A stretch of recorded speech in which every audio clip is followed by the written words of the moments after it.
How to track order in DHgate.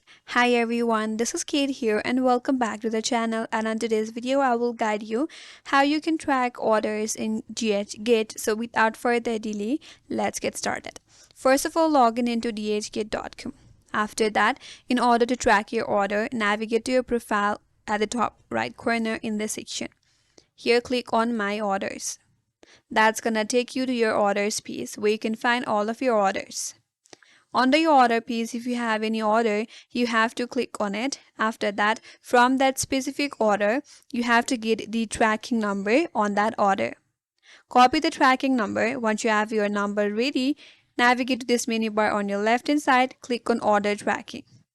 Now here you have to enter the tracking number that you have copied from your order that you want to track. Make sure you type in a valid tracking number. Then on this text field, you have to type in the text here. Once you're done adding tracking number, click on track button. After that, you can track your orders and view your order status. That's it, and that's all for today's video.